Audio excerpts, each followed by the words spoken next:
Il s'agit d'Edgar et Lucie, un livre de Victor Lodato, un écrivain américain contemporain, et qui y paraît aux éditions Liana Levy. Alors c'est un livre qui est assez difficile à résumer parce qu'il est très foisonnant. Je dirais que le fil conducteur, c'est le personnage d'Edgar, un petit garçon de 8 ans qui est albinos, donc qui se distingue des autres par sa peau très blanche, ses cheveux blancs et ses yeux d'un vert extraordinaire. Edgar est élevé par sa mère et sa grand-mère Florence. Florence, c'est une femme qui en fait est vraiment le pilier de la vie d'Edgar parce qu'elle s'occupe de lui en permanence. Donc tout bascule le jour où Florence disparaît et c'est à Lucie, la mère, de s'occuper de son fils. Seulement le problème c'est que Lucie ne l'a jamais fait et qu'elle est très vite dépassée, débordée.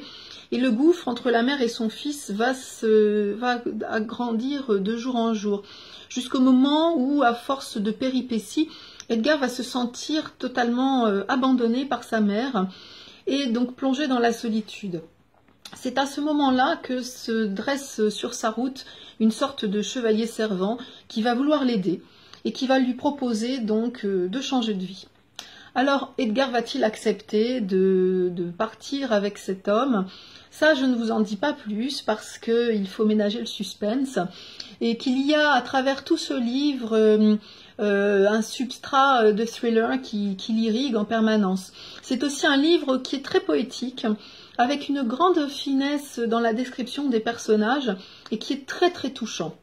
Donc je vais vous en lire un petit extrait pour que vous puissiez avoir une idée du style de Victor Lodato. Donc à ce moment-là, Florence, la grand-mère, est avec Edgar qui prend son petit déjeuner. À présent, elle le regardait manger ses céréales, volontaires et appliquées. Oh, si elle avait pu boire un verre de ce garçon chaque matin, elle aurait vécu éternellement.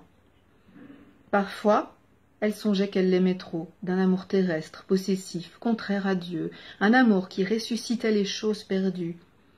Mais n'était-ce pas la définition même de l'amour? N'était-ce pas une récompense servant à panser les plaies anciennes?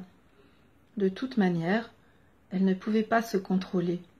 Ses sentiments étaient là, un point c'est tout. L'amour, c'est l'amour, et c'est toujours monstrueux.